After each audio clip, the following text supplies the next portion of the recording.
Olá, meus queridos alunos do Colégio Sagrada Família. Aqui quem está falando é a professora Aline Barbosa, de Língua Portuguesa. E hoje nós vamos aprender um pouco mais sobre onomatopeias. Isso mesmo, tá? Esse conteúdo ele está presente no livro 2 dos alunos do 6º ano. Mas se você é aluno de outro ano do ensino fundamental ou do ensino médio, quer revisar esse tipo de figura de linguagem, assiste essa aula, anote as suas dúvidas e entre em contato comigo, ok? Então vamos juntos aprender e revisar um pouquinho mais sobre onomatopeias. Vamos lá? Bom, nessa aula nós veremos o conceito de onomatopeia, o que é essa figura de linguagem, para que ela serve, e também nós veremos a relação que as onomatopeias têm com as histórias em quadrinho, tá? Tanto as histórias em quadrinho quanto os mangás, né? Que é outro gênero textual, ok? Para iniciar, eu trouxe aqui esse quadro. Olha que quadro bonito, né, gente? Todo colorido, né? Essas onomatopeias, dessa forma que estão aí, bem grandes, com letras maiúsculas e até uma coloração diferenciada, né? Um fundo mais claro ou um fundo mais escuro, são justamente as que estão presentes nas nossas histórias em quadrinhos, tá? Dos super-heróis, da Turma da Mônica e assim por diante. Então percebam que as onomatopeias, elas vão representar os sons que nós ouvimos. Por exemplo, sons de explosão, sons de algo quebrando, sons de porta abrindo, som de socos, né, que os super-heróis dão e assim por diante. Então percebam que a estética das onomatopeias presentes nas histórias em quadrinho tem uma função muito legal. É envolver ainda mais o leitor na história. É transmitir essa emoção, tá? Ó, bam. Por exemplo, vocês vão ver que essa daqui representa um tiro, tá? Então, quando se tem um tiro em desenhos, em histórias em quadrinhos, sempre vai aparecer essa nuvem e esses traços na lateral, representando fumaça, representando fogo, por exemplo, ok? Então, vamos aprender um pouquinho mais? Bom, vamos agora ler juntos o conceito de onomatopeia. Bora lá? Onomatopeia é uma figura de linguagem que consiste no uso de palavras que imitam ou representam sons ou ruídos, tá? Sons ou ruídos de um modo geral. Qualquer som que você ouvir, você pode transformá-lo em uma palavra. E essa palavra será nada mais, nada menos do que uma onomatopeia, tá bom? Como eu falei anteriormente, som de porta abrindo, som de relógio, som de carro, som de moto na pista e assim por diante.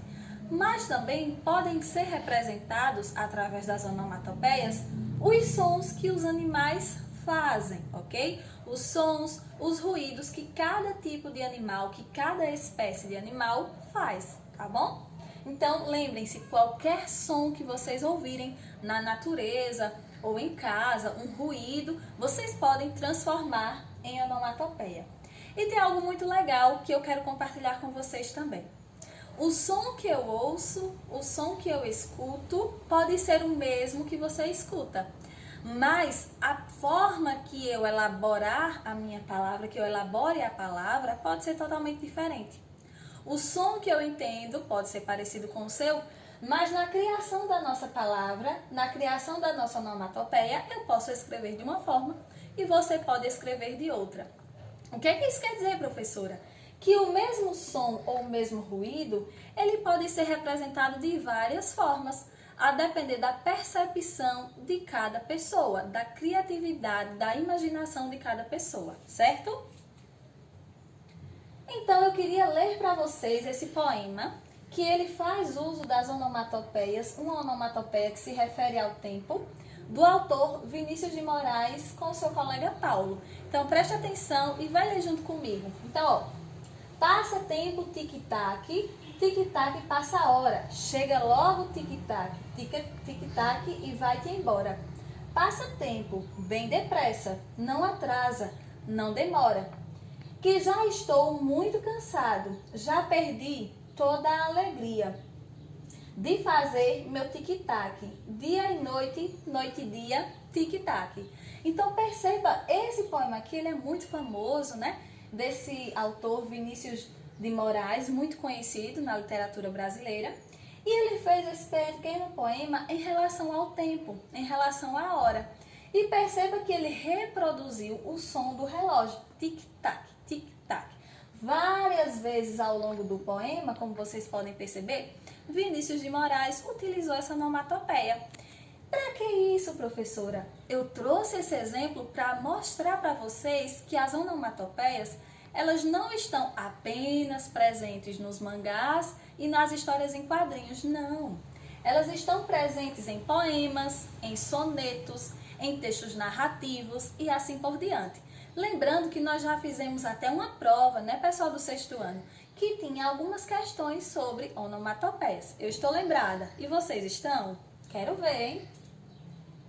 Aqui eu trouxe essa tabela, né, esse quadro, para representar um pouco mais os exemplos das onomatopeias. Vamos ver juntos? Então nós temos, ó, som de tiro, bang, bang, que é aquele primeiro exemplo que eu falei para vocês. Som de explosão, boom. Imagine aí o som da explosão, representado por essa onomatopeia. Som de relógio, é o que nós acabamos de ler no soneto do Vinícius, no poema do Vinícius de Moraes. Tic-tac, tic-tac, tic-tac, né? Som de bater a porta, ou bater a porta, toque, toque, toque, ó. Esse som na madeira. E som de campainha, tim-dom. Imagine aí vários sons. Então, todos os sons que nós ouvimos na natureza, ou na nossa casa, ou em vários ambientes, podem ser transformados facilmente em onomatopeias. Agora, nós vamos falar um pouquinho mais sobre histórias em quadrinhos e mangás, tá? Isso aqui nós vamos partir um pouquinho para a parte de produção de texto, de redação, mas é importante que vocês saibam. Existe uma grande diferença entre histórias em quadrinhos e mangás. Por quê, professora? Primeira diferença, o estilo, tá? As histórias em quadrinhos, geralmente, elas são coloridas.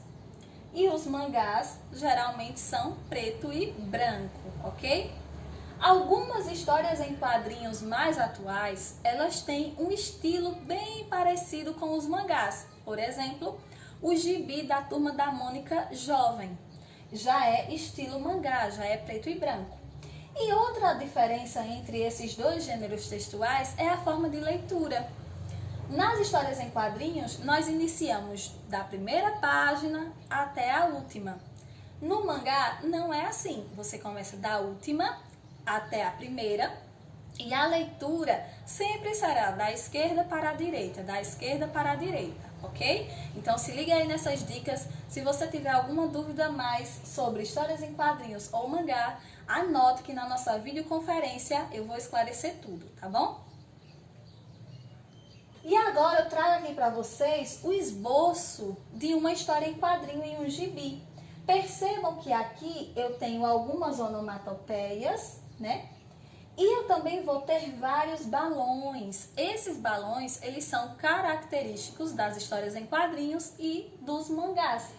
Percebam que eu vou ter balões de fala, balões de grito e balões de pensamento. Então, ó, recapitulando, balão de fala sempre vai ser nesse formato.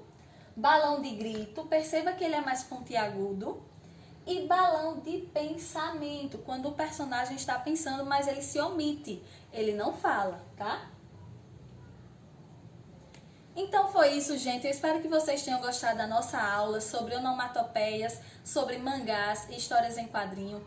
Anota as suas dúvidas que na videoconferência nós conversamos um pouco mais.